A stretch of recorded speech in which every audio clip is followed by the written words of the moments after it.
Halo semua peserta, Assalamualaikum warahmatullahi wabarakatuh.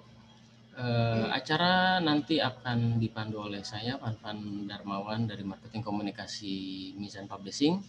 Sambil menunggu peserta yang lain, saya ucapkan terima kasih buat ayah bunda, kakak yang sudah mengikuti acara ini. Dan sebentar lagi kita akan berbincang-bincang tentang penulisan dan industri buku anak.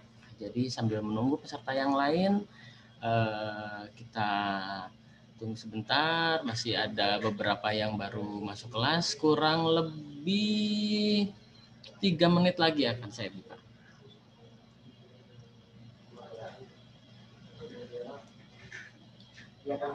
Untuk acara ini nanti silahkan jika para peserta ingin mengajukan pertanyaan di tengah-tengah diskusi untuk ditulis di kolom chat ya. Dan mohon maaf semua mic peserta kami matikan dulu untuk menjaga ketertiban acara.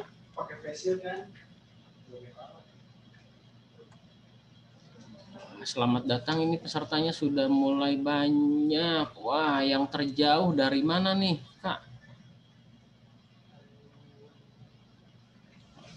Nah, ini ayah.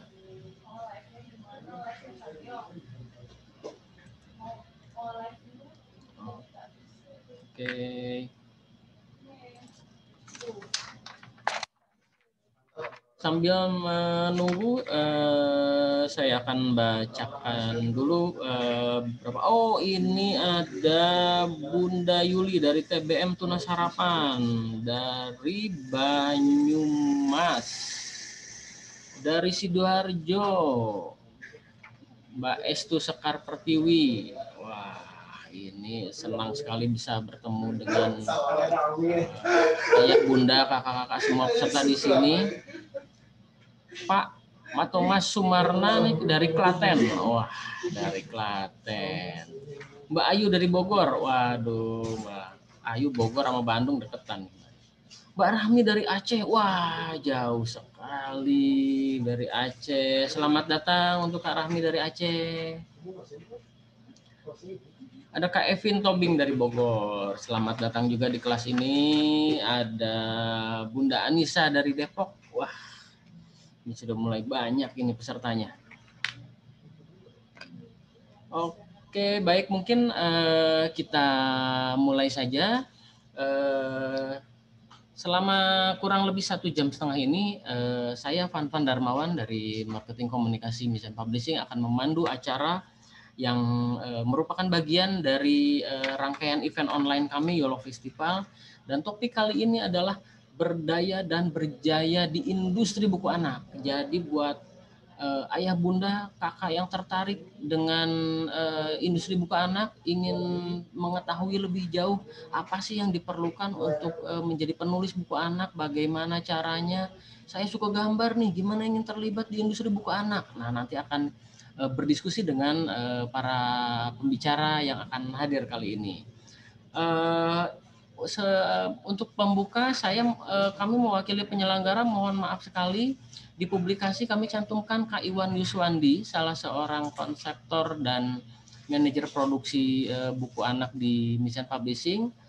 Beliau berhalangan hadir karena ada musibah, baru meninggal ibu mertuanya Kak Iwan. Jadi di kesempatan kali ini juga kepada seluruh peserta saya meminta doanya, semoga keluarga yang ditinggalkan diberikan kesabaran. Jadi ibu mertuanya Kak Iwan meninggal tadi pagi sehingga tidak bisa gabung di acara ini. Jadi yang akan berada di tengah-tengah kita adalah ada Kak Baby Haryanti Dewi, penulis puluhan buku anak, sudah hadir di tengah-tengah kita. Lalu ada Kak Hardian Firmansah. Kak Hardian Firmansah ini adalah dari unit pembuat aplikasi untuk melengkapi buku anak. Jadi kalau ayah bunda semua pernah lihat buku anak yang ada augmented reality-nya, ada dihubungkan ke aplikasi di Android atau di iOS. Nah, Kak Hardi ini adalah konseptor dan yang terlibat dengan para programmer di unit Mizan aplikasi. Nah, nanti seperti apa kolaborasi antara teknologi dengan buku anak, kita akan berbincang-bincang dengan Kak Hardi. Oke, karena sudah penuh nih kelihatannya kelas, kita mulai saja acara kali ini. Assalamualaikum warahmatullahi wabarakatuh, selamat sore. Terima kasih sudah bergabung di acara kami yang kami beri topik berdaya dan berjaya di industri buku anak-anak. Jadi seperti kita ketahui bahwa industri buku anak-anak ini sangat berkembang di Indonesia dengan berbagai bentuknya, berbagai variannya. Semakin lama variasi buku-buku anak itu semakin beragam, jadi ada dengan berbagai bentuk. Nah, sehingga menjadi tantangan tersendiri untuk para ilustrator, penulis, seperti apa sih yang cocok untuk dijadikan materi buku anak dan secara konsep memenuhi syarat dan secara pernaskahan sesuai dengan usia baca anak-anak. Telah hadir di tengah-tengah kita Kak Baby Haryanti Dewi dan Kak Hardian Firmansyah. Kak Baby bisa dibuka mic-nya?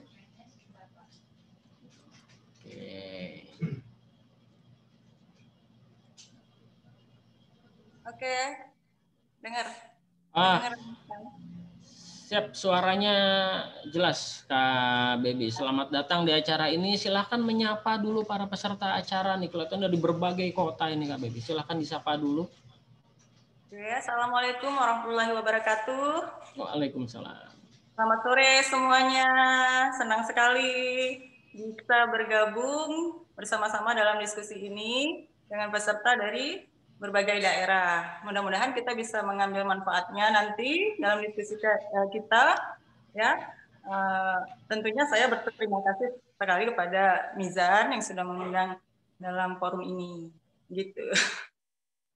Oke, terima kasih Kak Baby. Ini semakin banyak yang absen Kak Baby. Ada dari Semarang, dari Malang, dari Blitar, wah dari mana-mana, dari seluruh, hampir mewakili seluruh kota di Indonesia.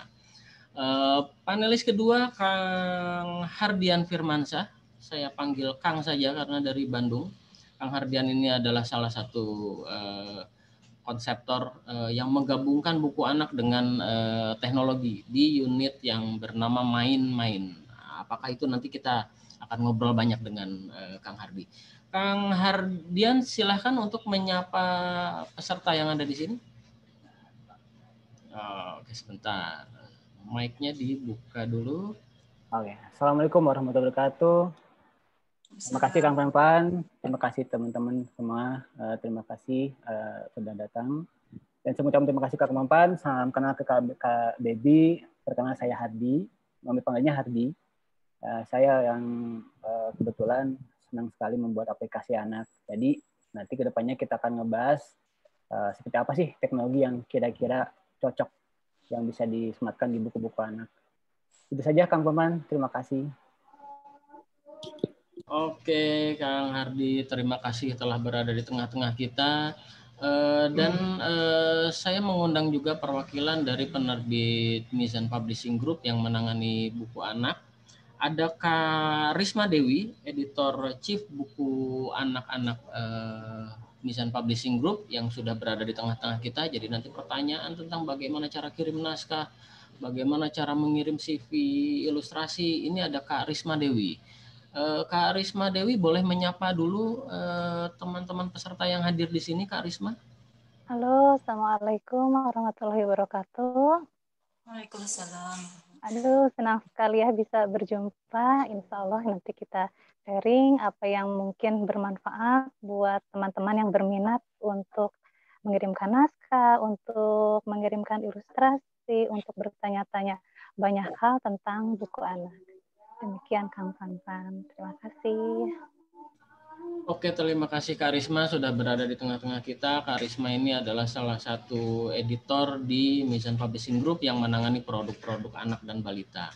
Baik, kita mulai saja mungkin diskusinya, dan untuk seluruh peserta yang ingin bertanya di tengah-tengah diskusi silahkan diajukan di chat, nanti akan kami bacakan. Sekali lagi selamat datang kepada seluruh peserta dan terima kasih dari berbagai kota nih sudah mulai hadir. Pertama saya mau ke Kak Baby dulu nih.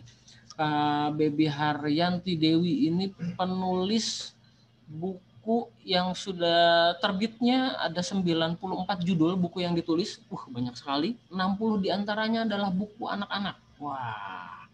Kak Baby bisa cerita dong sejak kapan mulai menekuni dunia penulisan buku anak atau penulisan pada umumnya, bisa cerita ke seluruh peserta di sini? Ya, jadi saya mulai nulis itu di tahun 2006. Kemudian yang buku anak mulai di tahun 2007. Tapi waktu itu karena baru awal-awal menulis, saya tuh masih belajar banyak genre sehingga nulisnya juga nggak fokus ke buku anak. Jadi ke novel, sampai skenario dan skrip FTV gitu juga saya nulis juga dulunya. Nah, kemudian baru tahun 2017 saya memutuskan untuk memilih buku anak sebagai spesifikasi yang saya tekuni gitu. Banyak hal sih yang membuat itu, nanti kita bakal cerita lebih jauh ya. Jadi buku pertama yang terbit, buku anak pertama yang terbit itu di Mizan. Di Darmizan ya, judulnya Cica Cecak yang Nakal. Nah, itu pertama kali, kemudian ya berlanjut terus sampai sekarang. Ada judul cerita anak yang pernah ditulis yang paling berkesan menurut Mbak Baby? Wah, kayaknya ini nih gue banget nih, atau saya menulis ini dengan penuh riset atau apa gitu. Mbak Baby ada? Ada sih, yang paling berkesan ini nih, Anna dan Sapu Pelangi. Wah. Pelangi Mizan ya. Iya. Tentang apa itu, Kak Baby? Hah? Tentang apa ceritanya? Ini fantasi ya, genre fantasi untuk anak-anak. Berkesan karena ini buku pertama yang go internasional gitu. Oh, go internasional. Juga di Singapura waktu itu. Kemudian memang di sini karena ini untuk skala internasional, jadinya ya pembuatannya juga sampai jatuh bangun. Jadi untuk buku anak tapi revisinya sampai puluhan kali gitu. Saking karena harus perfect lah, mereka menuntutnya perfect gitu ya. Jadi ya wajar lah. Jadi ya babak belur juga sih nulis ini. Begitu, Kang. Jadi Mbak Baby ini menulis buku anak tapi ada revisinya, ada proses harus diubahnya, itu lama ya sampai sebegitunya gitu loh. Iya, kalau yang Anna dan Sapu Pelangi tadi kan memang kerjasama dengan Room to Read, gitu ya, LSM yang bergerak di bidang literasi gitu kan. Jadi memang itu ditujukan untuk tidak cuma di Indonesia tapi juga di negara-negara lain gitu. Jadi pelatihnya juga, tutornya juga dari Filipina gitu pelatihannya. Jadi di pelatihan itu digembleng lah bagaimana membuat buku anak yang bagus. Tadinya kan kalau saya lihat ya, tadinya dulunya itu di Indonesia itu namanya buku anak tidak benar-benar seperti standar di luar negeri gitu. Jadi saya lihat masing-masing penerbit itu masih dengan caranya sendiri-sendiri bagaimana menerbitkan buku anak itu. Nah, di pelatihan ini kan juga mengajak melibatkan beberapa penerbit ya di Indonesia. Jadi seperti semacam menyamakan persepsi gitu loh. Oh, begini loh buku anak yang standar, ada ini gitu, harus gimana. Jadi kalau sekarang mungkin karena sudah banyak juga penulis-penulis yang ikut dalam pelatihan tersebut, jadinya bukunya pun sudah lebih bagus sih kalau saya lihat sekarang. Gitu, Kang. Dari hasil pelatihan standar internasional ini, apa yang bisa Mbak Baby bagikan ke peserta langkah-langkah praktis atau hal-hal praktisnya yang bisa dibagikan. Ini kelihatannya minat menulis semua nih peserta nih. Ya, kalau praktisnya sih ya, di pelatihan ini kita itu dituntut jadi seperti anak-anak. Kalau menulis buku anak, kita harus melihatnya itu di dunia anak-anak seperti apa sih. Misalnya kita orang dewasa, kita tuh tingginya misalnya 156 misalnya. Tapi anak-anak itu kan kecil. Jadi bagaimana kita melihat sesuatu itu dari tinggi badan yang segitu misalnya.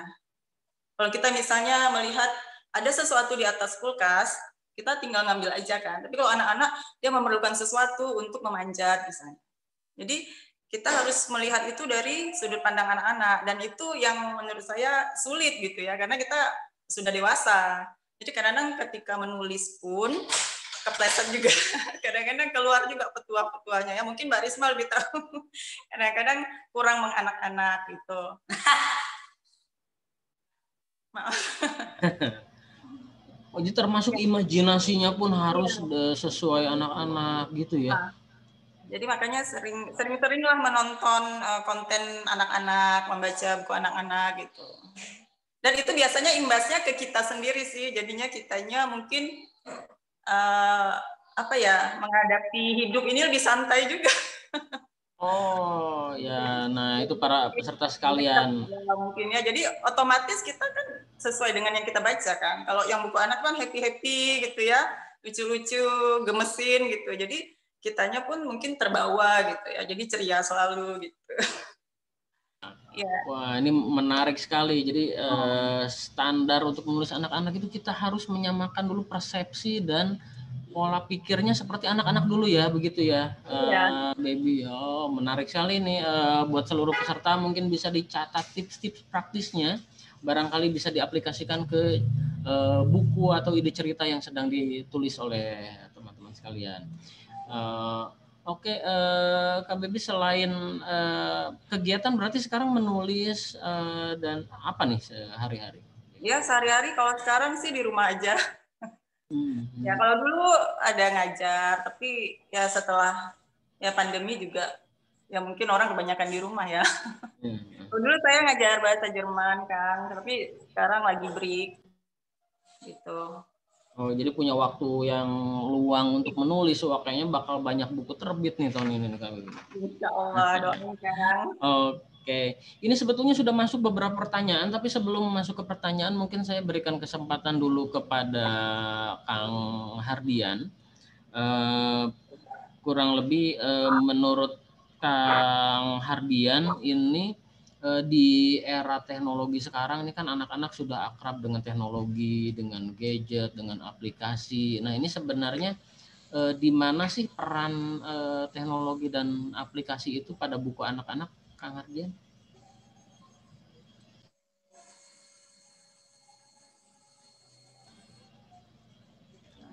Oke.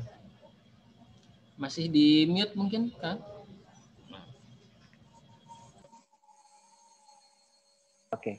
Oke, terima kasih Kang Fanfan.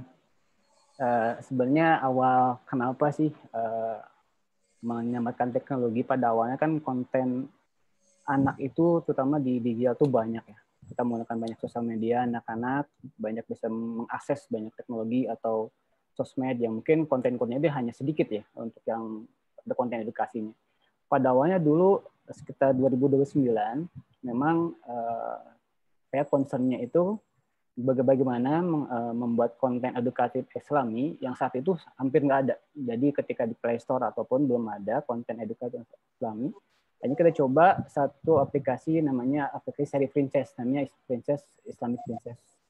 Nah, alhamdulillah itu bisa di-download hari pertama 20.000 orang atau 20.000 download dan di luar negeri, maksudnya sampai Cina juga mau ikut mendownload. Nah, konsep berikutnya tujuannya kenapa disematkan buku teknologi atau yang berteknologi di buku anak, alasannya karena satu, kawan-kawan, pengen menarik anak-anak yang kurang suka buku. Gimana sih buku itu seperti apa, bisa menarik, bisa ada tambahan teknologinya.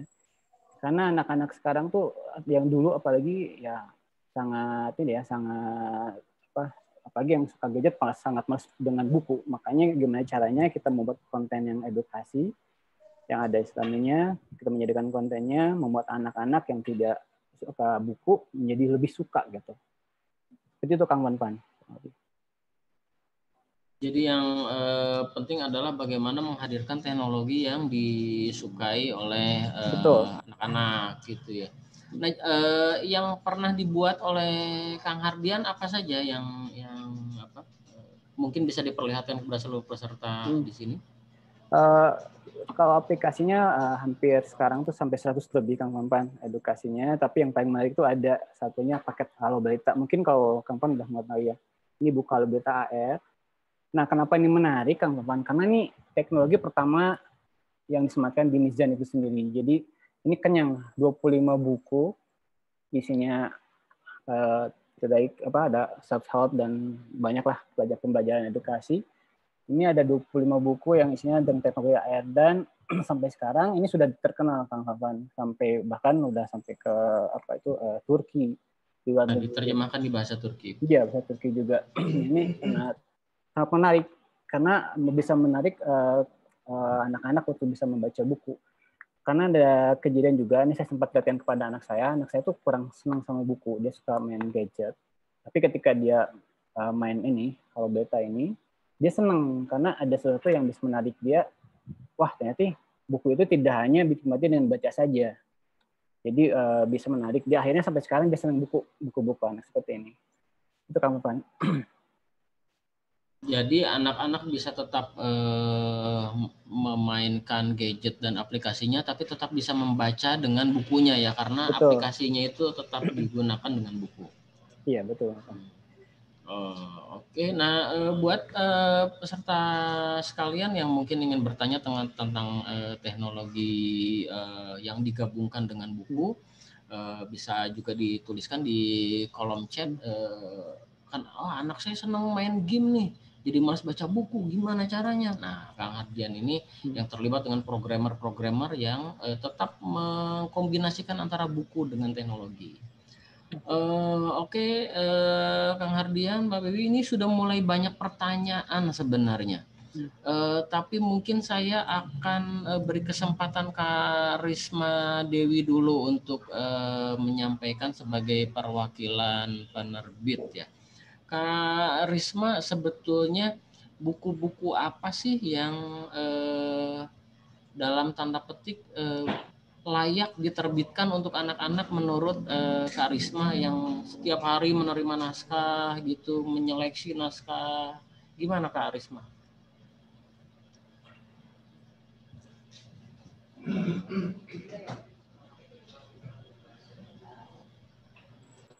Oke, terima kasih Kang Fan. Jadi berdasarkan pengalaman saya selama ini, mana buku yang yang layak untuk diterbitkan, mana yang tidak, pasti adalah yang pertama sesuai dengan usianya, sesuai dengan level usia si pembacanya. Jadi kalau misalnya teman-teman bikin buku anak usia 5-7 tahun, tapi ternyata ketika dilihat naskahnya, dilihat dari kata-katanya saja ternyata kata-katanya lebih rumit, kemudian kalimatnya complicated, terlalu banyak kosakata yang seharusnya tidak dikonsumsi anak-anak, jelas itu mungkin akan tidak nanti harus direvisi. Jadi pertama itu sesuai dengan level usia pembacanya, kemudian temanya sesuai atau tidak, dan nanti mungkin di akhir sesi mungkin Kang Fanfan saya bisa kasih beberapa tips dan trik gimana sih cara agar teman-teman pembaca konsumen itu tahu mana sih yang kira-kira sedang disukai oleh penerbit. Nanti mungkin bisa saya share beberapa poinnya. Tapi intinya adalah pertama naskahnya harus sesuai dengan level usianya, sesuai dengan usia pembacanya, kemudian adalah temanya. Mungkin tadi benar seperti yang kata Mbak Baby ya, sesuai dengan level usia, oke. Kemudian temanya ternyata benar cocok dengan yang disukai oleh penerbit. Tapi kemudian dalam perjalanannya ada banyak sekali revisi-revisi. Nah itu jangan menyerah. Revisi itu sesuatu hal yang wajar. Itu Mbak Bibi contoh nyatanya itu bisa sampai puluhan kali ya Mbak Bibi ya. Jadi kalau misalnya masih ada revisi sekali, 2 kali, 3 kali itu tetap bersemangat, jangan putus asa, tenang saja. Masih ada yang jauh lebih dahsyat gitu ya, Kang Fanfan. Itu saja mungkin ya, yang paling penting. Oke, Kak Risma. Soalnya ini ada pertanyaan tentang bagaimana sih cara menulis buku anak. Nanti mungkin proses-prosesnya di penerbitan Kak Risma bisa cerita lagi di sesi tanya jawab ya. Oke, mungkin kita ke Mbak Baby dulu. Yang ini Mbak Baby ini selain penulis, para peserta sekalian juga bisa mendidik anak-anaknya menjadi penulis. Nah, jadi putranya Mbak Baby ini juga adalah penulis di seri Kecil-Kecil Punya Karya, di mana seri itu menerbitkan buku-buku yang ditulis oleh anak-anak. Nah, Kak Baby bisa cerita nggak gimana sih kok anak-anaknya bisa jadi penulis juga gitu loh? Apa diajari sejak kecil nulis apa gimana, Mbak Baby? Barangkali ini bisa bermanfaat juga buat peserta yang lain. Ya, jadi alhamdulillah kebetulan ini anak-anak saya 3 orang, 3-tiganya pernah nulis KPK. Oh, 3-tiganya ya? Wah, luar biasa. Nah, kalau yang anak pertama itu sama anak kedua itu beberapa kali ikut KPCI gitu ya. Nah, yang pertama itu sempat menang juga di 2012 ya, juara 2 cerpen di KPCI. Kemudian juga yang lomba cerpen bahasa Inggris Mizan juga juara 2 juga. Kalau yang kedua dia juga ikut KPCI dan sempat masuk 20 naskah terbaik ya. Jadi mereka ketiga-tiganya ini akhirnya punya buku di Mizan gitu. Kalau yang pertama itu dia mulai nulis itu karena melihat saya nulis. Jadi dia selalu bilang, kok enak ya jadi mami duduk di rumah nulis terus dapat royalti. Aku juga mau katanya. Wah, motivasinya royalti hebat. Matre ya. Nggak apa-apa. Motivasi berkarya. Ya jadi akhirnya aku bilang, oh kalau gitu ayo nulis, belajar nulis gitu. Gimana caranya? Akhirnya saya bilang, coba kamu setiap hari nulis pengalaman kamu di buku tulis. Semua pengalaman yang menarik kamu tulis. Jadi akhirnya dia setiap hari itu nulis pengalaman-pengalaman dia di buku tulisnya gitu. Nah akhirnya lama-lama itu banyak sehingga akhirnya dikumpulin, jadilah buku pertamanya dulu ya, buku solonya itu Diari Kocak Sultan, itu buku pertama dia. Kemudian ya berlanjut ke buku solo lainnya yang My Experience in Australia, itu pengalaman dia semasa tinggal di Australia. Kemudian ada juga 3 antologi karena dia menang lomba-lomba yang diadakan Mizan ya. Kalau yang anak kedua karena ngelihat kakaknya pergi-pergi ke KPCI dia kepingin gitu. Enak ya jadi Bang Sultan, bisa ke Jakarta, bisa ketemu teman-teman dari berbagai daerah, mau juga. Akhirnya, oh kalau begitu ayo nulis. Maka dia pun belajar nulis. Kalau yang ketiga, lain lagi. Memang nggak tertarik nulis, senang baca tapi nggak suka nulis. Tapi dibujuk-bujuk akhirnya mau, terbitlah 1 komik di KKPK.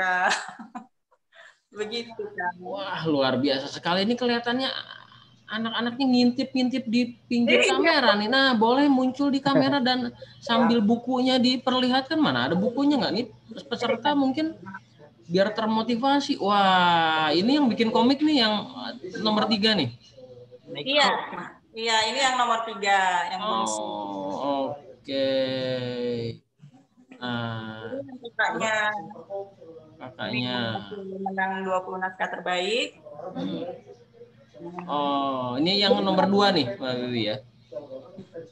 Iya. Nah, kebetulan lagi ke masjid karena udah asar ya. Jadi masih masjid. Oh, oke. Nah, peserta sekalian, putra-putrinya pun bisa menulis loh. Jadi, wah, ini motivasi berkarya betul nih buat para peserta yang hadir kali ini. Semoga bisa termotivasi. Mbak Baby-nya penulis, putra-putrinya pun jadi penulis. Nah, ini menarik sekali Mbak Baby pengalamannya. Oke Mbak Bibi, ini kita ke pertanyaan aja. Kayaknya banyak banget pertanyaannya, jadi harus saya pilihkan beberapa pertanyaan dan mohon maaf kalau misalnya tidak bisa kami bacakan satu persatu. Ini dari pertanyaan Mbak Cici Yuni Amalia. Mohon izin bertanya Kak Baby, awal mula pertama kali proses dinamikanya bagaimana ya Kak? Memunculkan ide itu apakah riset dulu ke anak-anak atau bagaimana? Nah, ini proses kreatif nih. Iya, kalau saya biasa cari ide, saya biasanya baca buku dulu ya. Buku-buku yang berkaitan sama tema yang mau saya tulis. Jadi walaupun saya nulisnya buku anak dengan kalimat yang sedikit, tapi bacaannya segini loh. Buku tebel-tebel bacaannya buat referensi. Iya, harus riset dulu ya. Nah, jadi risetnya itu selain baca buku, ya browsing juga. Kadang-kadang nanya, kebetulan suami sering memberi pelajaran agama seperti itu, jadi nanya juga sama beliau gitu. Jadi sebenarnya kita nulis, terutama yang ini ya, Halo Balita Salih-Salihah ini, itu sebenarnya beban juga buat saya gitu, karena itu kan buku yang Islami ya, agama. Jadi otomatis kita kan nggak boleh sembarangan gitu. Jadi risetnya harus dalam juga, harus banyak referensi. Begitu, Kang. Jadi sebenarnya untuk menulis itu wajib hukumnya banyak membaca begitu ya, Mbak Baby ya? Apalagi buku anak itu kan sebenarnya inti dasarnya itu kan pendidikan. Ya, jadi kita sebelum mendidik maka kita harus belajar dulu supaya bisa memberi pelajaran kepada anak-anak gitu. Itu peserta sekalian, salah satu tipsnya adalah riset dan banyak membaca. Jadi tidak mungkin bisa menulis kalau tidak memiliki banyak bacaan. Gitu. Oke, mungkin ini pertanyaan selanjutnya. Dari Mbak Sailendra Aldrik, mau tanya Kak, langkah-langkah membuat buku anak bagaimana? Ini kayaknya pertanyaan ini saya lemparkan ke Mbak Risma Dewi deh. Proses penerbitan buku anak tuh seperti apa sih Mbak Risma? Ini barangkali juga perlu dibagikan ke peserta yang hadir di sini nih.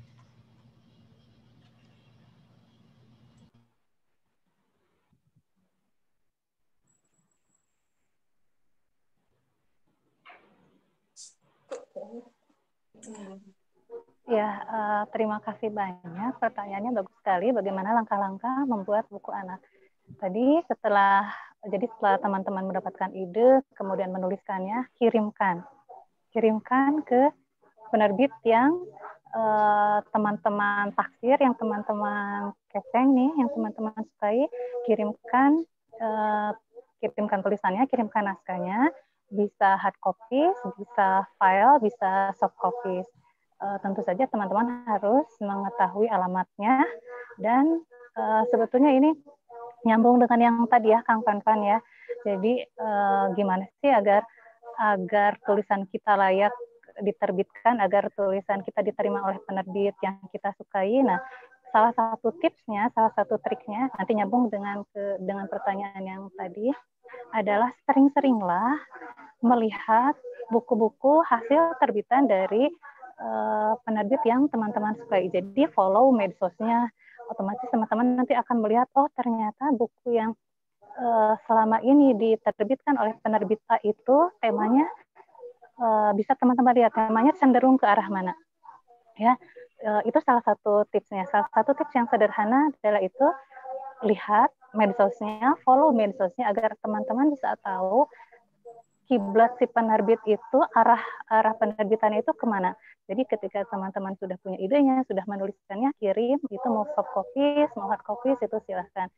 Nanti biasanya kalau naskah yang diterima oleh penerbit itu akan diadministrasikan, akan dicatat, ini masuknya tanggal berapa, kemudian ini ditujukan buat genre apa, itu setelah itu nanti akan diserahkan ke meja redaksi. ke editor terutama ya.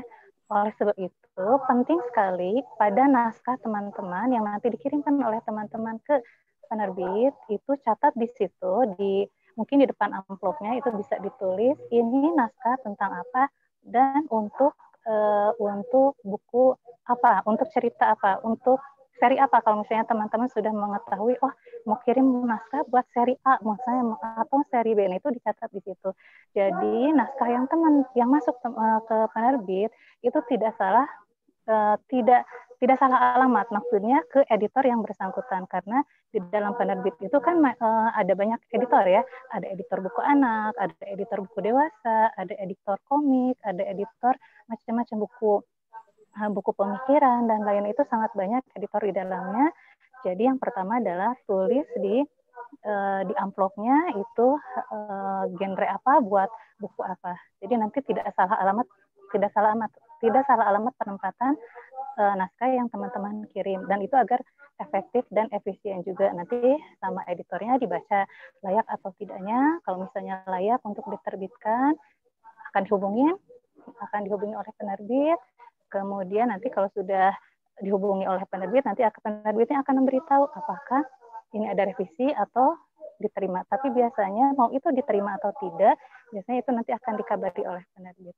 Sisanya nanti itu adalah urusan penerbit. Maksudnya urusan penerbit adalah penerbit akan menyiapkan, kalau itu buku anak, maka penerbit akan menyiapkan ilustrator yang pas. Kemudian penerbit akan menyunting naskahnya, mengeditnya, kemudian nanti ada proses selanjutnya, ada proof dan lain-lain.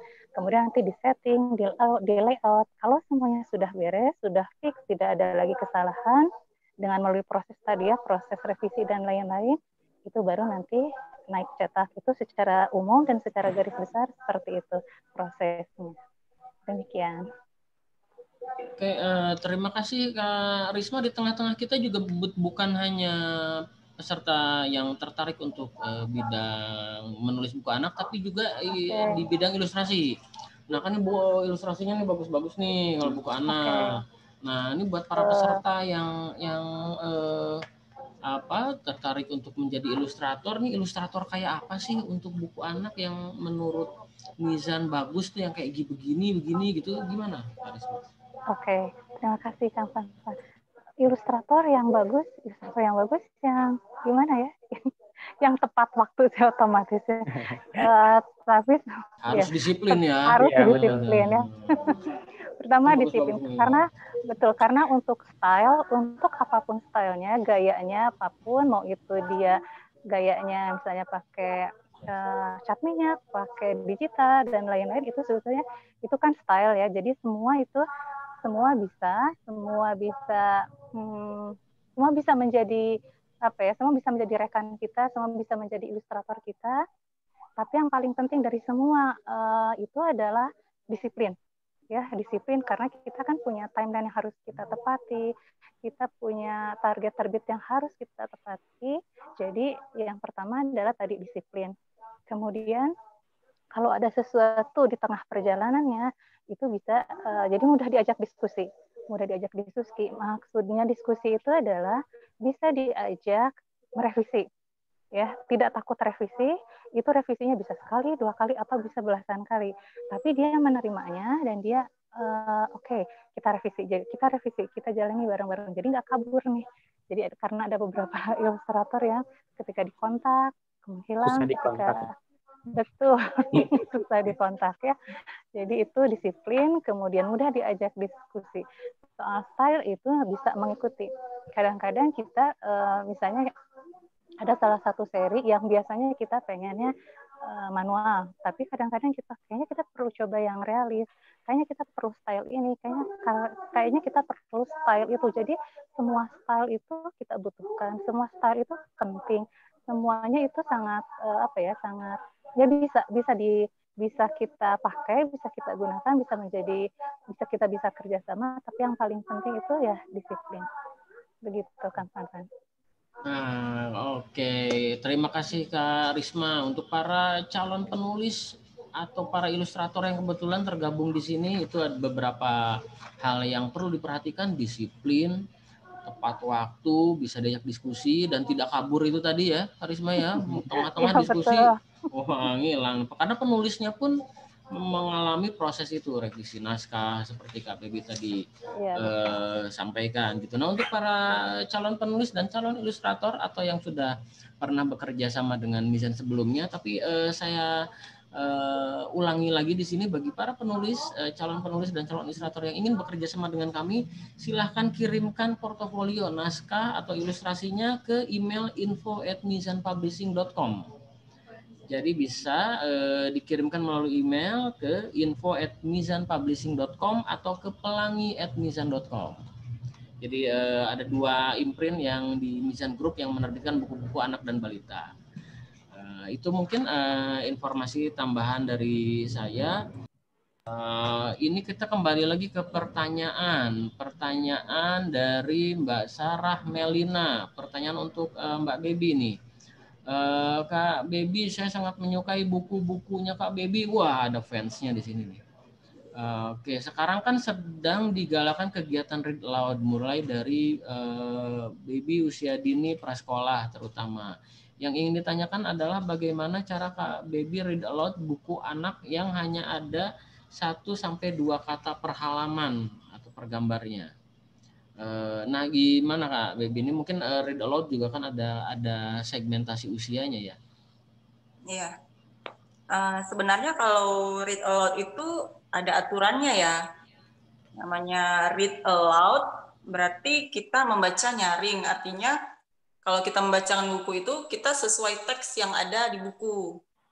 Jadi kita bisa dibilang tidak boleh terlalu improve gitu dengan kalimat kita sendiri. Jadi memang kan sesuai usia ya. Tapi kalau misalnya kita ingin menjelaskan lebih banyak, itu bisa kita bilang dengan mendongeng tapi sambil menunjukkan gambar di buku. Karena kalau yang read aloud itu dia teksnya harus sesuai, kita nggak boleh menambahkan teks gitu. Itu ilmu yang saya dapat dari Kemdikbud ya. Jadi cara read aloud yang benar gitu ya. Jadi seperti itu. Jadi kalau 2 kata ya bacain aja seperti itu sambil ditunjuk teksnya. Gitu cara read aloud. Tapi kalau kita memang mau menjelaskan ya nggak apa-apa juga. Gitu. Cuman mungkin tidak terlalu banyak keluar dari konteks bukunya gitu ya. Jadi sebisa mungkin tidak terlalu banyak improvisasi gitu. Karena kan kalau misalnya buku dengan 2 kata berarti kan anaknya juga masih sangat kecil kan. Sehingga dia tidak bisa juga menerima informasi terlalu banyak. Ketika dia melihat buku, maka dia konsentrasinya kan akan ada 2, melihat gambar dan mendengar apa yang diucapkan ibunya gitu, kalau ibunya yang membacakan. Jadi memang kalau kita terlalu banyak nanti anaknya bingung gitu. Jadi kalau memang sesuai yang saya pelajari dari Kemdikbud, kalau kita read aloud, bacalah apa yang ada di teks buku itu. Gitu. Jadi tetap disesuaikan dengan segmentasi usia anak ya, Bebi. Karena kan ada buku itu dengan teksnya yang panjang seperti ini, ya mungkin lebih cocok untuk read aloud. Kalau mendongeng itu kita bisa lebih fleksibel ya. Mendongeng kita terserah, kita mau panjang-panjang terserah. Ya, tapi kalau read aloud sesuai teks. Betul. Oke, tadi itu pertanyaannya tentang read aloud. Lalu ini pertanyaan buat Kak Bebi lagi nih, atau nanti dilengkapi oleh Kak Risma. Dari Mbak Melia Fitriani, apakah ada aturan tertentu dalam menulis buku anak, pemilihan diksi dan jumlah kata dalam satu kalimatnya? Nah, apa nih ininya? Iya, jadi memang buku anak itu ada level-levelnya ya. Level 1, level 2, 3, 4, dan seterusnya. Jadi kalau level 1 itu katanya itu paling 0, artinya cuma gambar aja, tapi gambar yang bercerita gitu ya. 0 sampai berapa ya, kalau nggak salah 5 begitu, saya lupa. Jadi dia kalau lebih praktisnya nanti bisa di googling book leveling. Ya, pelevelan buku nanti bisa dilihat. Level 1 itu sekian katanya, level 2 sekian katanya gitu. Jadi memang pemilihan diksi benar-benar harus tepat ya, tepat, tapi pemilihan diksinya itu juga harus sesuai anak-anak gitu. Oke, jadi pemilihan diksi seperti itu. Mbak Risma ada yang mau ditambahkan tentang pemilihan diksi, jumlah kalimat dan lain-lain? Iya, betul seperti yang tadi Mbak Baby bilang, kalau untuk anak-anak itu, untuk buku-buku anak, itu kata-katanya itu sudah ada apa ya, sudah mungkin ada disebutnya patokan gitu ya. Misalnya untuk anak yang baru bisa baca, otomatis kan akan berbeda dengan anak-anak yang sudah bisa membaca. Nah, itu ada ketentuan khusus, misalnya level 1 0 sampai 5 kata per kalimat, ada berapa kalimat dalam satu halaman. Kemudian nanti ke level selanjutnya itu ada berapa kata lagi dalam kalimat, berapa kalimat lagi dalam halaman. Itu juga ditentukan, ada apa ya, ada patokannya khusus. Meskipun tidak terlalu saklek juga, tapi nanti bisa itu menjadi patokannya, bisa menjadi acuannya agar penulis tidak apa ya, tidak kebablasan mungkin ya. Ini untuk anak usia TK, tapi kayak buat nulis untuk anak usia SMP. Nah, itu juga tidak baik. Jadi nanti bisa ngobrol sama editornya. Nanti kan ada revisi-revisian tuh. Nanti itu bisa dikasih catatan oleh editornya, misalnya ada revisi ini, kalimatnya harus seperti ini, katanya harus seperti ini. Tapi itu agar efektif dan efisien ke depannya, seperti Mbak Bibi tadi bilang, lihat di Google itu ada panduan leveling, level 1, level 2, level 3, dan seterusnya, itu biasanya sampai level 6, itu biar teman-teman menjadi acuan, menjadi patokan berapa kata yang harus dicantumkan untuk anak-anak usia segini. Untuk usia segitu pasti berbeda lagi. Begitu, Kang Fanfan. Oke, terima kasih Kak Risma sudah menambahkan. Ini ada pertanyaan tentang, ini kelihatan tertarik di bidang ilustrasi dan gambar. Dari Mbak Estu Sekar Pertiwi. Izin bertanya, bagaimana bila mau mengilustrasikan cerita membuat komik seri anak seperti di buku KKPK, PBC, atau komik NextG, apakah dari komikus tetap atau freelance? Mungkin ini sistem kerjasamanya antara penerbit dengan komikus dan ilustrator. Gimana Kak Risma, bisa diceritakan sedikit saja? Ya, pengen membuat komik ya? Ya, bikin komik dan bikin gambar untuk buku-bukunya gitu. Iya, berarti itu KKPK atau mungkin kita misalkan KKPK ya, karena kan sudah tahu nih, KKPK diterbitkan oleh Mizan, otomatis alamatnya sudah tahu. Itu kalau misalnya teman-teman masih bingung, ini harus kayak gimana, ini harus kayak gimana, terus berapa halaman, teknisnya kayak gimana, itu sebaiknya kontak dulu atau follow IG-nya atau follow medsosnya orang ya, atau editornya, terutama editornya ya, di medsos. Jadi nanti bisa dicolek, bisa ditanya DM secara pribadi, tanyakan teknisnya kayak gimana nih, biar nanti pekerjaan teman-teman efektif dan efisien. Jadi langkah teman-teman akan lebih terfokus kalau sudah tahu apa yang akan dilakukan. Jadi cari tahu dulu nih, biasanya orang yang ngerjain KKPK siapa nih, itu lihat di copyright-nya. Misalnya si A atau si B, cari di medsosnya, follow IG-nya, terus DM ya, DM beliau, tanyakan teknis-teknisnya seperti apa, bagaimana caranya. Itu akan jauh lebih efektif dan efisien pekerjaan teman-teman komikus atau siapapun dia, ilustrator, komikus atau penulis. Tanya dulu teknisnya seperti gimana. Apakah saya harus menuliskan ceritanya dulu baru saya bikin komiknya, apakah komiknya dulu baru ceritanya, atau sebaliknya. Jadi saran saya sebaiknya tanyakan dulu, nanti teman-teman, biasanya di copyright itu kan ada ya, siapa saja dia editornya, kemudian tim yang mengerjakannya, cari di medsos, itu akan jauh lebih efektif ketika teman-teman melakukannya seperti itu. Ya, tapi kalau misalnya setelah teman-teman sudah kepalang punya naskah, udah kepalang punya komik yang menurut teman-teman ini layak nih diterbitkan, nah, kirimkan saja ke penerbit. Nanti seperti yang tadi saya bilang, penerbit akan memberitahu kalau misalnya ini diterima, oke, ini alhamdulillah diterima, berarti kalau tidak nanti ada catatan, misalnya kurang ini, kurang itu, ada revisi.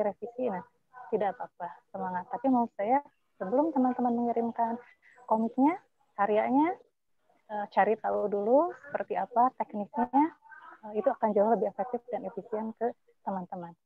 Begitu Kang Fanfan. Oke, terima kasih Kak Risma. Ini kelihatannya yang dari minat untuk menggambar grafis ini tidak hanya di buku, tapi bisa terlibat di unit aplikasi yang dipegang oleh Kang Hardian ya, betul ya Kang Hardian ya? Betul Kang Fanfan. Ya, nah jadi yang ditangani oleh Kang Hardian ini skill-skill apa saja sih atau talent-talent seperti apa saja yang bisa terlibat di unitnya Kang Hardian ini? Iya. Awalnya tetap Kang Fanfan kalau untuk membuat aplikasi itu dari konsep Kang Fanfan. Seperti penulis biasa, jadi ketika kita akan membuat aplikasi itu, jadi harus membuat konsep besarnya Kang Fanfan. Misalkan kita mau bicara tentang buku Halo Balita nih, kira-kira teknologi apa yang cocok. Nah ini tugas konseptor. Pada dasarnya seperti penulis, jadi mengetahui oh ini cocoknya dengan teknologi AR. Terus temanya seperti apa, interaksinya seperti apa. Yang terlibat itu setelah itu setelah konsep besarnya terbuat, baru nanti bisa diturunkan ke Illustrator atau Animator. Nah, kemudian setelah itu nanti diturunkan juga nanti ke 3D modeler, lalu langsung ke programming. Jadi memang di sini hampir sama seperti bikin buku lagi Kang Fanfan. Jadi membuat konsep besar itu nggak bisa asal masuk, cuman muncul gitu aja tidak. Tapi di sini itu ketika membuat aplikasi atau ini tuh harus melihat temanya juga. Misalkan ada interaksinya Kang Fanfan. Seperti halnya kita mau mengajarkan mewarnai, berarti oh kira-kira cocoknya pakai apa ya? Oh ada teknologi AR mewarnai coloring. Nah itu kan bisa memungkinkan. Jadi setelah konseptor itu menjabarkan ke yang besar, itu ada turunannya Kang Wan. Seperti buat penulis, nanti ke layouter, ke ilustrator, dan sebagainya. Nah itu berlaku juga di aplikasi. Nah gimana sih ilustratornya? Ilustrasi kurang lebih sama Kang Wan. Animator juga. Jadi bagaimana caranya mereka bisa memunculkan animasi yang menarik buat anak, yang lucu, yang jadi nggak hanya sekedar muncul 3D tapi tidak ada interaksinya. Karena anak-anak tuh melihat pertama dari visual ya teman-teman, sama kemudian dari audio.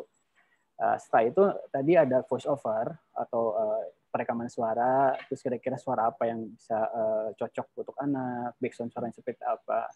Karena jadi ada audio visual yang ikut terlibat juga teman-teman. Nah setelah itu baru kita jahit jadikan satu aplikasi. Jadi kurang lebih konseptor itu dari awal seperti penulis ya, seperti Kak Bebi lah, kita membuat buku, seperti apa aplikasi yang bisa menarik buat anak, interaksi seperti apa, karena nggak semua teknologi itu cocok untuk anak. Contohnya VR, Kang Bambang. Contohnya ini mungkin VR ini. VR itu nggak semuanya bisa masuk di buku anak. Karena ada beberapa mungkin ada orang tua yang anti gadget ya, Kang Bambang. Nah, memang pembatasan gadget itu memang harus gitu kawan. Cuman kita tidak bisa tutup mata gitu aja. Karena ketika kita melarang anak untuk udah deh jangan pakai gadget, tapi ketika sekolah mereka pinjam temannya. Nah, gimana? Nah, itu tugas main-main bisa menyediakan konten untuk anak. Jadi anak-anak itu bisa betah membaca buku dan sebagainya. Kurang lebih seperti itu Kang Mapan. Ya, jadi kontennya tetap bermanfaat meskipun Betul. menggunakan gadget gitu ya. Kang Hardian ini sekaligus aja nyambung nih pertanyaannya dari Kak Yuli. Saya Yuli Krismayanti. Kang Dian, bagaimana cara membuat konten buku anak? Tadi mungkin sudah dijelaskan secara singkat. Apakah dapat dibuat audiobook? Nah, apa nih audiobook ini nih, Kang Hardian? Bisa diceritakan? Ya, tadi seperti saya bilang, Kang Maman, kalau untuk teknologi itu kan banyak hal. Ada AR, augmented reality, kemudian ada VR, virtual reality, terus ada teknologi event, mungkin udah tahu ya, event, terus ada teknologi juga banyak yang bisa kita sematkan. Jadi di main-main ini memang kita mau mencoba berusaha untuk mengimplementasi semua teknologi yang kira-kira bisa disematkan di buku. Nah, satu audiobook itu memang teknologi. Jadi audiobook itu memang satu teknologi atau e-book. Nah, itu satu teknologi juga buku digital yang salah satu yang bisa disematkan atau secara mandiri terpisah jadi aplikasi sendiri. Audiobook sendiri itu memang seperti kita storytelling. Menceritakan kepada anak atau kepada ya mungkin pembaca, kurang lebih seperti sama itu kampanye prinsipnya sebenarnya. Oke, terima kasih sekali Kang Hardian. Ini pertanyaan saya coba pilih beberapa saja, mungkin beberapa pertanyaan yang tidak saya pilih kurang lebih sudah dijelaskan tadi di awal. Ini ada pertanyaan dari Mas atau Mbak Husnul nih, mohon maaf kalau saya salah. Husnul dari Aceh, saya pernah mendengar metode menulis buku anak-anak adalah show, don't tell. Nah, mungkin Kak Baby bisa menjelaskan lebih detail. Jadi menulis buku anak itu? Ya, memang dibilang kita harus show don't tell gitu. Tapi sebenarnya menurut saya ya, nggak saklek sekali, nggak boleh sama sekali bilang tell kayak gitu. Boleh saja sih, tapi jangan banyak-banyak. Gitu. Jadi beda show dengan tell itu misalnya seperti ini. Misalnya kalau kita buat teks, Pak Raden orangnya pemarah, gitu. Nah, kalau kita show, kita bisa buat misalnya Pak Raden berteriak-teriak melihat anak-anak mencuri mangganya, misalnya. Itu show, artinya ketika kita melihat Pak Raden berteriak-teriak, kita sudah tahu kan karakternya seperti apa. Oh, dia pemarah, berteriak-teriak gitu. Jadi kita tidak langsung triknya untuk bisa show don't tell itu kita pakai kata kerja, jangan kata sifat. Di situ aja kuncinya. Kalau kita pakai kata sifat, maka ya udah Pak Raden pemarah, kemudian Pak Raden pemarah misalnya, ya udah sampai situ aja, titik gitu kan. Jadi ceritanya itu tidak bergerak gitu. Jadi ketika kita show, kita pakai kata kerja, maka narasinya itu bergerak. Jadi tidak sebatas deskripsi begitu. Jadi membacanya pun lebih menarik gitu ya, karena kan digambarkan ya. Karena alurnya bergerak gitu ya, bergerak maju gitu ya. Ya. Oke, nah ini pertanyaan selanjutnya sebentar. Ini untuk Kak Risma nih. Saya pilihkan pertanyaan Kak Risma sebagai editor kan seperti pertanyaan dari Pak Sumarna Klaten. Kak Risma sebagai editor kan seperti malaikat pemegang lisensi layak tidaknya naskah. Wah, ini malaikat maut. Pemegang kunci. Gimana sih template yang disukai penerbit dan publik yang membutuhkan? Nah, ini mungkin dari pendapat Kak Risma, yang dibutuhkan penerbit itu apa sih dan apa yang disukai oleh penerbit, itu mungkin bisa diceritakan. Halo Pak Sumarna, terima kasih banyak ya. Ini dari Klaten ya. Jadi template yang disukai oleh penerbit.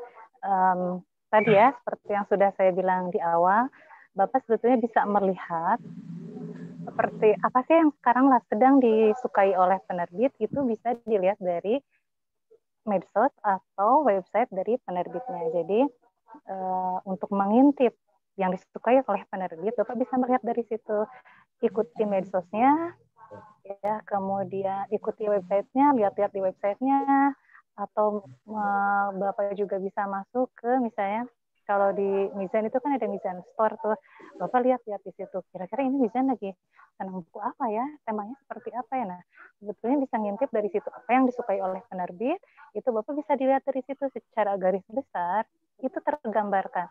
Oh, ternyata penerbit lagi rajin bikin buku A, lagi senang bikin buku B, lagi gemes banget nih bikin buku C. Nah, dari situ itu Bapak bisa melihat secara gambaran umumnya, secara keseluruhan, oh, garis merah si penerbit itu dalam waktu beberapa bulan terakhir dia lagi senang bikin buku ini nih. Nah, jadi Bapak coba follow medsos penerbitnya, follow medsosnya semuanya, IG-nya, terus Facebook-nya, website-nya.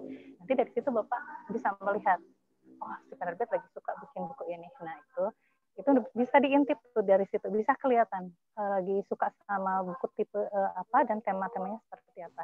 Lihat di situ, kemudian template-nya seperti apa. Nah, kalau buku anak itu, buku anak terutama yang level bawah ya, yang misalnya dari usia 3-7 tahun atau 3-5 tahun, biasanya template penulisan ya, maksudnya ini ya, template penulisannya dalam bentuk storyboard biasanya.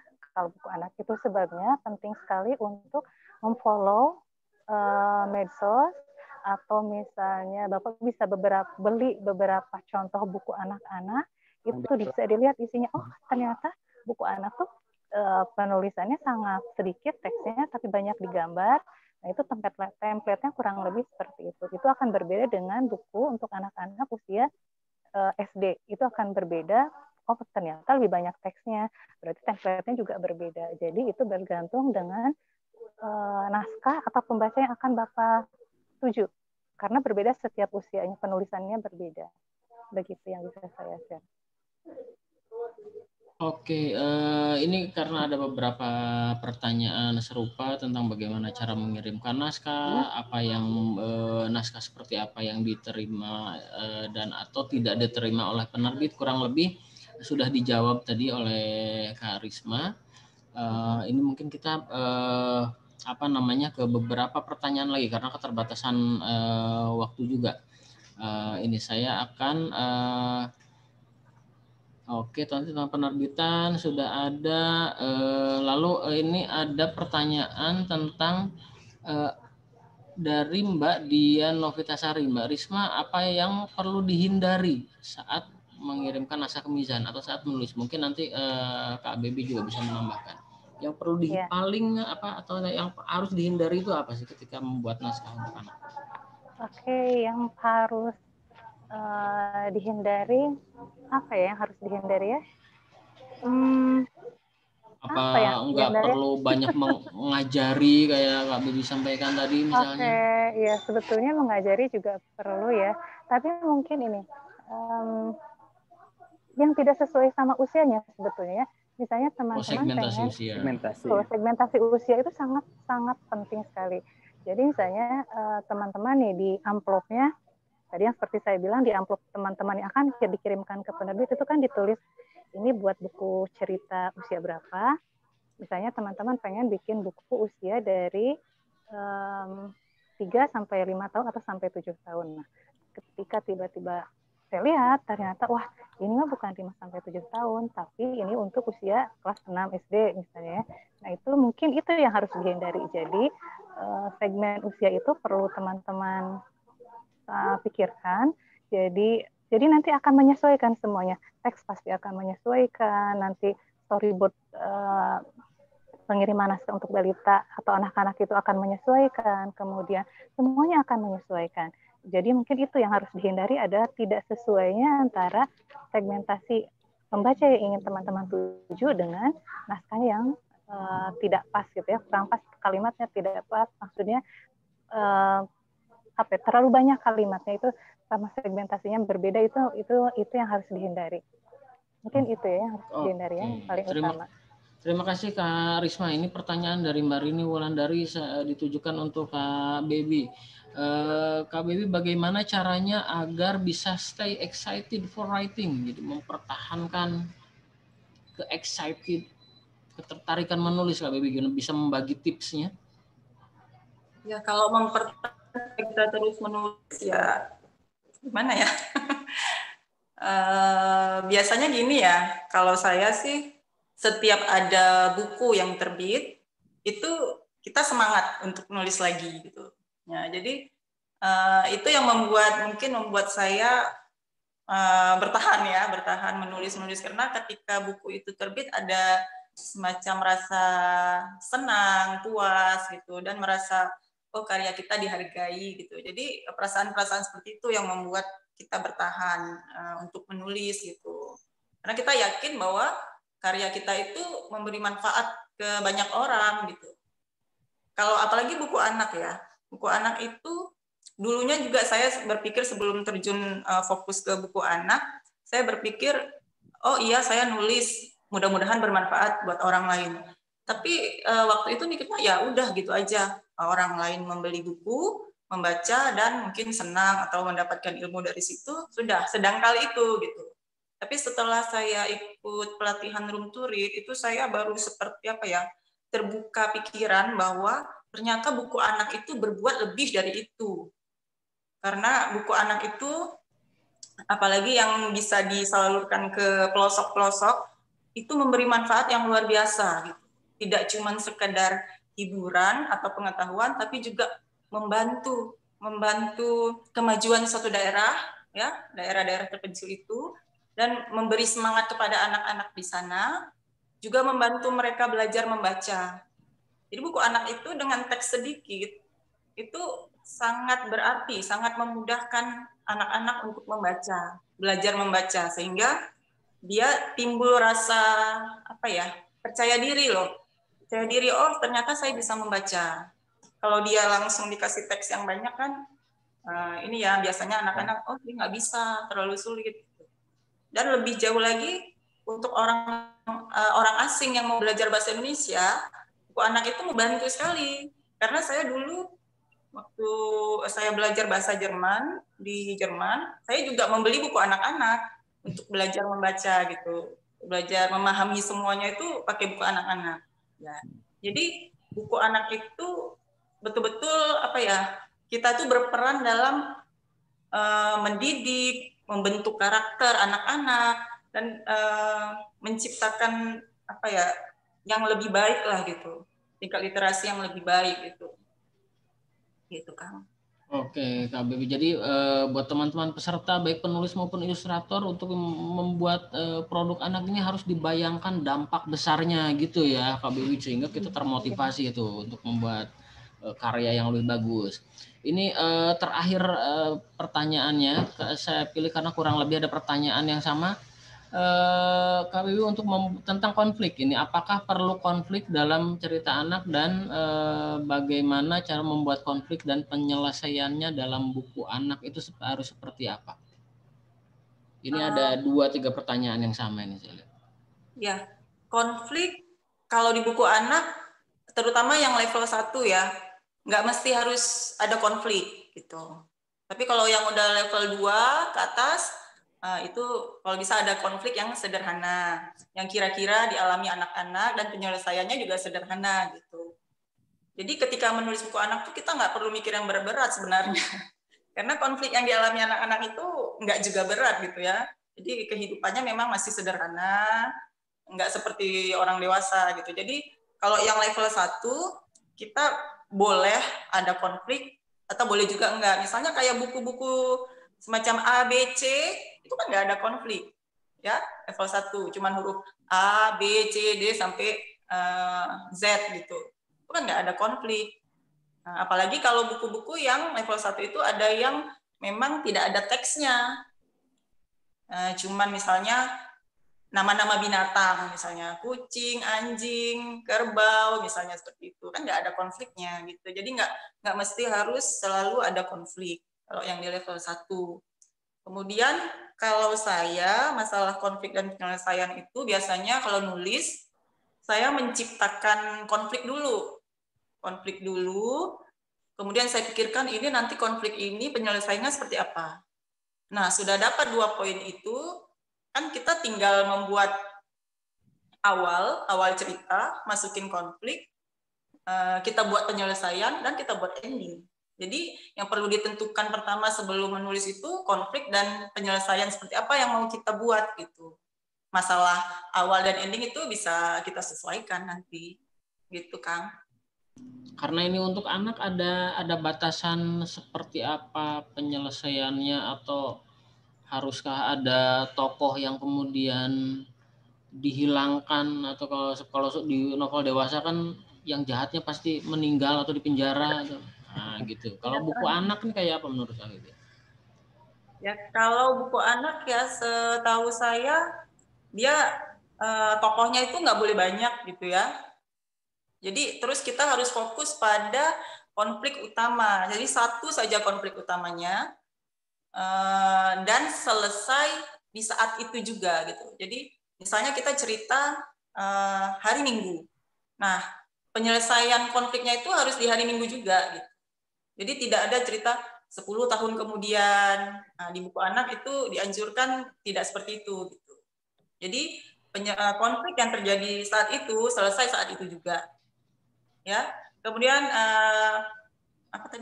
penokohannya juga yang paling penting di sini jangan memasukkan karakter pribadi kita sebagai penulis untuk buku anak. Karena nanti kita kan punya karakter sendiri ya tokohnya. Jadi kadang-kadang kita kalau nulis tuh kita bereaksi terhadap konflik yang terjadi itu kita memasukkan hati kita sendiri gitu, karakter kita. Padahal sebenarnya tokoh kita sudah punya karakter sendiri gitu. Begitu. Jadi kadang-kadang memang kadang-kadang ikut baper gitu sama konflik yang udah kita bikin. Jadi semangat juga mau masukkan karakter kita. Ya, jadi bisa lebih sederhana gitu ya penyelesaian untuk anak-anak, selesai 1 hari. Nah, itu tuh selesai 1 hari, jangan bertahun-tahun masih konflik aja gitu. Kalau bukan anak bingung ya, nanti anak bacanya nggak bisa memahami, konfliknya terlalu rumit. Jadi sinetron Kang Fanfan. Oh iya, jangan sinetron. Tapi Mbak Baby itu berpengalaman juga menulis skenario FTV kan, jadi bisa. Iya. Cocok. Gitu. Oke. Waktunya membatasi kita. Saya ingin sekali melanjutkan diskusi ini sampai menyelesaikan seluruh pertanyaan, tapi karena keterbatasan waktu, saya ucapkan terima kasih untuk Kak Baby, Kak Risma, dan Kak Hardian yang sudah berkenan bergabung di acara ini di tengah-tengah kita semua. Terima kasih atas sharingnya sore ini, sangat bermanfaat sekali. Dan untuk seluruh peserta yang hadir di kelas Zoom ini atau yang menyaksikan di YouTube channelnya Pelangi Mizan, jika masih ada pertanyaan yang ingin diajukan, silahkan jika Anda menggunakan sosial media, bisa memfollow akun Instagram Pelangi Mizan atau Mizan Publishing. Jika ingin mengirimkan email, silahkan kirimkan email ke pelangi@mizan.com atau info@mizanpublishing.com, disambung ya, mizanpublishing.com. Silahkan diajukan pertanyaannya, nanti saya akan sampaikan ke Kak Baby, Kak Ardian atau Kak Risma jika memang itu ditujukan langsung ke para panelis yang hadir sore ini. Terima kasih sekali lagi Kak Baby, Kak Hardian, Kak Risma. Semoga tetap produktif dan sehat-sehat selalu ya. Amin, amin. Terima kasih. Ya, semoga dengan membatasi aktivitas di luar rumah bisa lebih produktif, dan buat teman-teman peserta sekalian juga demikian. Semoga sehat-sehat selalu dan semoga pandemi ini membuat kita tidak bepergian jauh-jauh, bisa membuat kita lebih produktif lagi. Terima kasih semuanya. Ya, silahkan Kak Risma dan Kak Baby. Untuk seluruh peserta saya ucapkan terima kasih. Saya Fanfan Darmawan dari Marketing Komunikasi Pelangi Mizan dan Mizan Publishing mengucapkan terima kasih atas kesediaan teman-teman mengikuti acara Zoom kali ini. Mohon maaf jika ada yang kurang berkenan. Saya undur diri, kita akhiri session kali ini.